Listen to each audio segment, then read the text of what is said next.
So let's get started.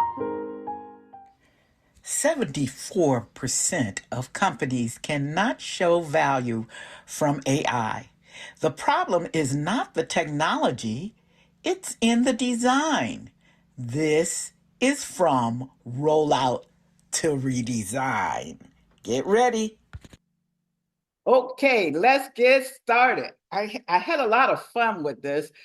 You heard earlier that I work with some AI agents, and my AI agent pushed me to do my own voiceover because last year I had narrators doing my voiceover. So that's the first one that you heard, and there's a couple more throughout, but that's what I think it's all about. It's about the synthesis of what we can do together with the AI. So what is this presentation about?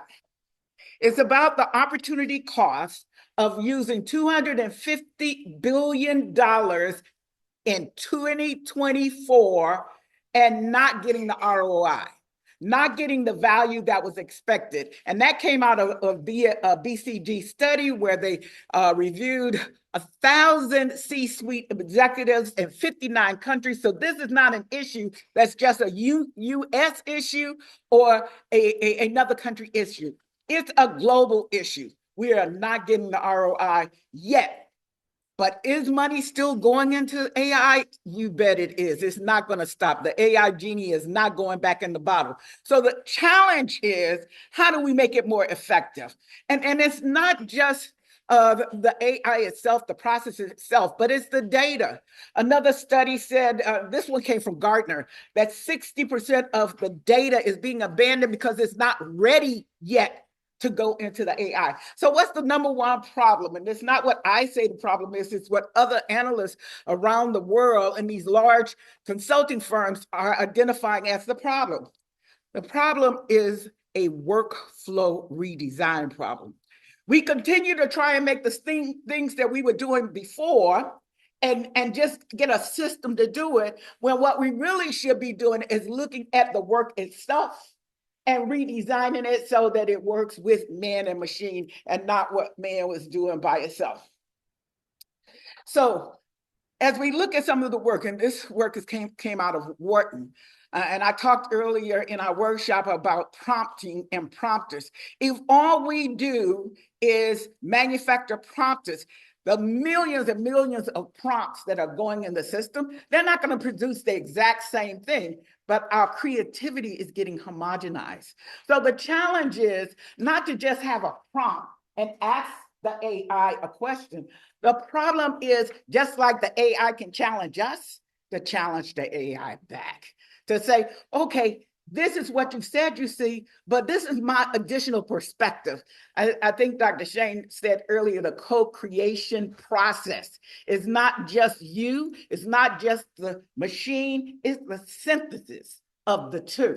So where we see this going, and again, this is documented by some of the Wharton faculty, is curators of diverse trajectory. So we're not trying to just have a prompt and like your students just write a paper. That's not what we are seeing. You heard that in the room. They're taking the information. It used to take them hundreds of hours to research, and they have the system to help them. They can concentrate and focus on higher level thought now and better output, better productivity. So that's what we're working for. And we're working for a better use of that $250 billion that we talked about. So in 2024 at this conference, I talked about tech-enabled futures. I actually launched my book here at the conference. I love this conference. It gives us I do love the conference. I think the only one I missed was when I had major surgery and I couldn't come, and my students literally had the live feed so I could see what was happening. So I also last year delivered a keynote on entrepreneurial leadership. That work had just came out of Babson. It's not just about entrepreneurship, but it's about entrepreneurial leadership in large corporations as well, and also co-intelligence. Some of that work came from the West Coast. So I've been dropping pieces of the thought. Today, I'm trying to pull it all together. What I talked about in a different keynote was Bridge Capital, and I'm trying today to share with you the insight. And this stuff, we don't suffer from a lack of information.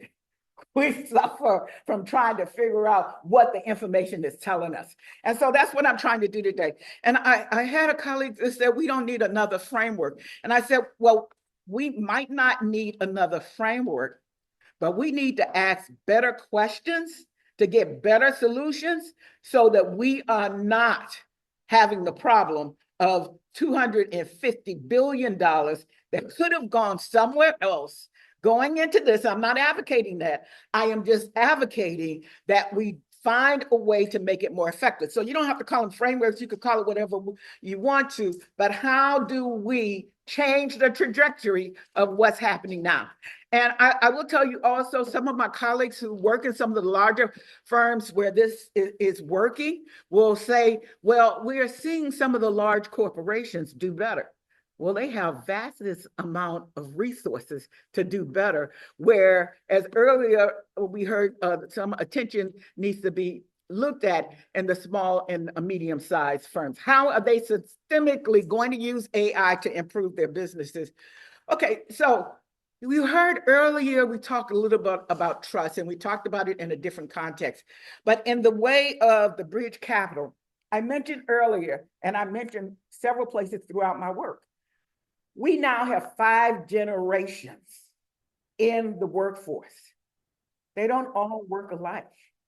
There is a trust issue from the seniors that the senior cohorts, that's Microsoft's language, the senior cohorts may think that the emerging cohorts, that's the digital natives that we were talking about, don't understand them and want to erase their job. And then the junior cohorts are thinking that the senior folks are not cooperating, and so they can't get their jobs done. So how do you have that communication challenge, that bridge between generation to generation? I just used the front end being the boomers, but then the back end and the alphas are coming on soon. So how you're going to have a workforce that's diverse no matter what you say. And so how do you optimize that diversity? How do you build trust and safety and adoption cohesion? Just because your emerging cohort can adapt technology easily doesn't mean that they understand what they're building.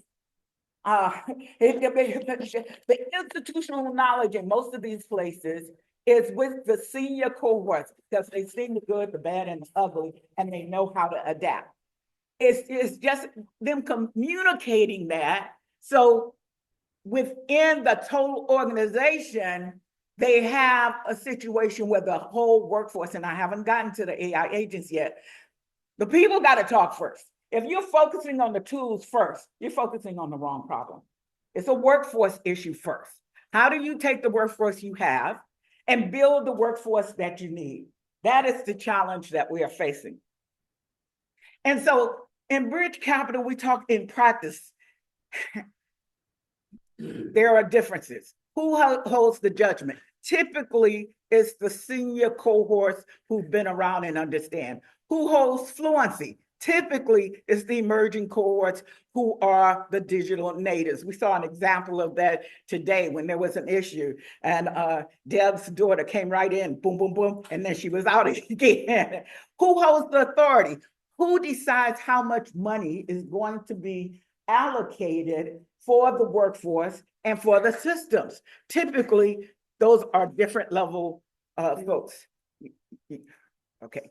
And are they, is something going on? No.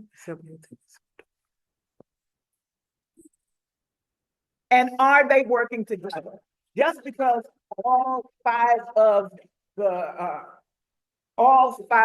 the generations are in the workforce together, how are we ensuring that work is getting done? I need to get back to my slides. Yeah.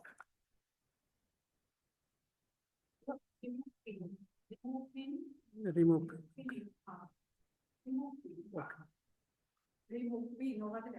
Okay, so here is set. No, just remove. Okay. And then the slide. Yes. Okay, all right. So are they learning together? We heard earlier in the session, so learning is very important. Continuous learning is very important in each generation, but it's also important in the organization that we learn how to do it together. Okay. Okay. Now it's not moving. I need to move to the next slide. Okay.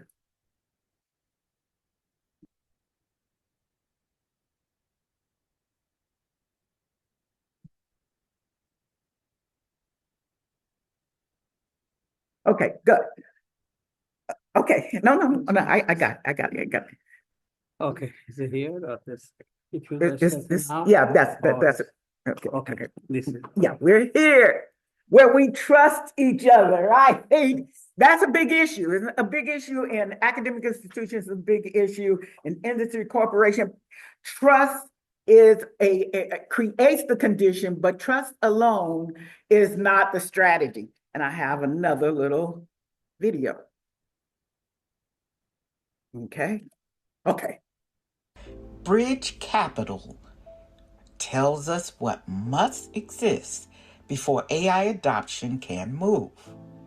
Trust, reciprocal credibility, knowledge flowing across generations. But trust alone is not a strategy. Once the bridge is built, leaders face a harder question.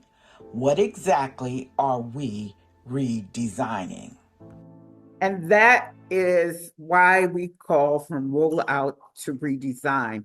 It's because it's not just taking the work as it was done in the past. We are not going to be working as we've done in the past. I mentioned earlier the org charts are changing in some of these corporations where they have the function that used to be done by the human being done by the agent, and it is called a call out in the org chart. So when I talk about tech-enabled futures for our students, for our colleagues, for the way we are looking at how work will be, it is not how work we've known it. It is a redesign of which tasks should be augmented, resequenced, or kept human-led. Not every task is going to be given to the AI. So we also have to have a readiness assessment. And it's not just if our workforce is ready, but do we have the systems? I talked earlier about data. Is the data ready? Do we have a readiness question that we've answered? And if we're not ready, what is the plan to get ready? And governance clarity. We talked about this a lot earlier. Who decides where AI is appropriate, constrained, and how accountability is maintained? Governance cannot. I'll just give you an example of Anthropic. A couple of weeks ago, had a big leak. Now, no doubt that there was policy written such that that shouldn't happen. But the issue and the challenge is those who write the policies are not the ones who do the execution. And it's those who do the execution. Are we reviewing those policies? Are we monitoring them? How are we protecting ourselves from the risk? And the reason it was so important for Anthropic is this new version that they're coming out with is supposed to have a lot of cybersecurity into it. So if that version gets into the wrong hands, then the darker elements will have access to how to get around the cybersecurity that was built intentionally because there are a lot of cybersecurity challenges in a lot of the AI as we know it. And then fluency development. If you got 5 different generations, you can't assume that everyone who's just coming out of college is fluent at the same level. Nor can you determine that everyone who's a boomer doesn't have any knowledge of AI. I'm an example. I love it. I'm on like 4 or 5 different, no, more than that, 6 or 7 different platforms. I have agents on at least 3 or 4 platforms, and I am clearly in that range. So you can't assume that just because I'm a boomer, I don't have knowledge. I may not have as much knowledge as some of the digital natives, but I got some. Okay, but we want to make sure that it goes across generations and it's not in one area. And so I put together an AI fluency card. You can take it if you wish, or you can leave it as you wish, but it's my way to organize thought about what is happening in the literature and what my colleagues in corporate and government is telling me. So first is AI is not a tech problem. When people say, well, we're bringing in the technology, and they haven't said that we've looked at the workforce and we've looked at our processes. If they are bringing in the technology first, if they're rolling out technology first and haven't done the redesign or asked the hard questions, there's going to be an adoption gap. And I'll talk more about the adoption gaps. So I've talked a little bit about data readiness, manager confidence. Do we believe that the managers who are put in charge of doing something that has never been done before, that's man and machine systems, do they have the confidence to do the job, the task that they have been given? And governance clarity, we talked a lot about that earlier. Learning transfer, just because the emerging cohort understands the tools doesn't mean they understand the business. And if we understand the business and we don't have the tools, we will have an adoption problem, because somewhere in that flow is a break. And then cross-generational spread. How have we gotten our multiple generations who are in our organizations to be able to converse with each other and to work with each other and to work with systems? Okay, so I talked a lot about, yes, oh, I got my 5 minutes. Oh, I'm about to speed up. Okay, I talked a lot about this in previous conferences here. Collaborate, communicate, and cultivate. Collaborate on the redesign the work, communicate between each other, and cultivate the work with the systems. I'm not going to spend time. So equity has come up several times here. And this is important. When we do the redesigns, who gets to stay? Who has to leave? Who is going to be developing the next generation? All of these questions are equity kinds of questions and issues. And you heard a couple of the speakers earlier say that the number one sustainable goal is the eradication of poverty. Well, we're not there. But if we continue to leave the low-income earners, as you talked about here earlier, behind, it's going to be worse than it is now. Everywhere, globally. This is not just a one country problem.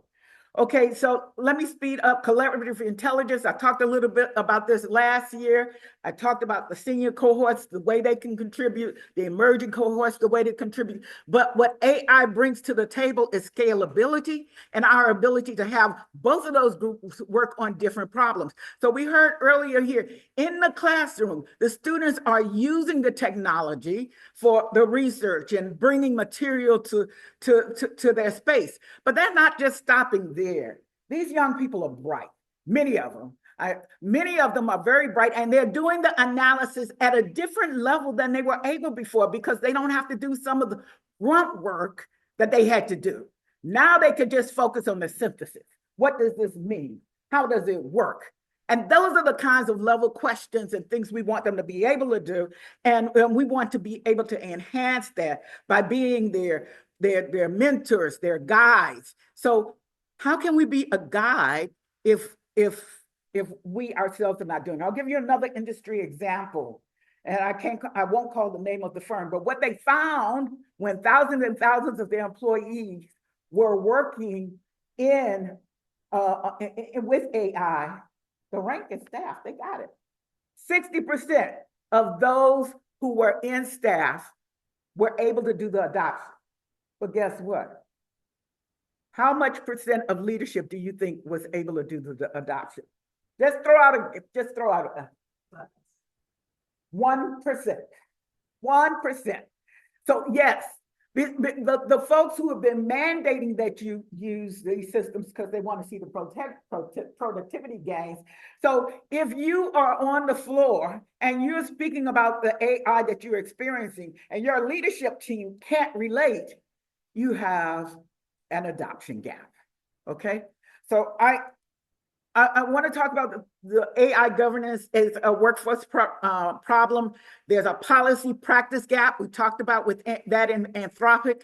There's a decision gaps. That was where the executives are making the decisions, but somebody else is doing the work. And that's a decision rights gap. And the leadership adoption gap. I just gave you a real life example. I just didn't mention the company. All right, so the questions to ask, the institutional questions that matter. Where is bridge capital weak in your organization? Which workflow must be redesigned first? Don't try to tackle the whole thing, as I said earlier. Look at what is going to give you the greatest impact and redesign that first. And are we building collaborative intelligence or are we simply using a tool? You say you brought in ChatGPT. Well, how is it being used? Is it just being used to do prompts? Or is it being used to elevate the thinking and the work that the organization is doing? So this is my last one. Let me see if I can get this. At Stillman College in Alabama, a partnership with Mozilla's Responsible Computing Challenge is demonstrating what these frameworks look like in practice. Bridge Capital, built into the partnership structure, tech-enabled futures, embedded in the curriculum redesigns, collaborative intelligence, enabling campus-wide adoption. This is an HBCU leading in AI readiness, not following, but leading. Okay, so I hope that Dr. D. McCoy is still on the line. This is what they did. A lot of times we as small institutions are under-resourced. We are not going to get the money that some of the larger Ivy League schools get. We're not going to be supported. So we have to work smart. What they did was they brought in an organization called BTF Institute. It was that institution that handled the workforce rollout in terms of training of the faculty. And this is what we do a lot of times. Our money comes into our institution, we keep it for ourselves. They didn't do that. That money came in and they actually recruited other HBCU faculty and other faith-based faculty, that's their origin, to participate in scaling up of AI within those institutions.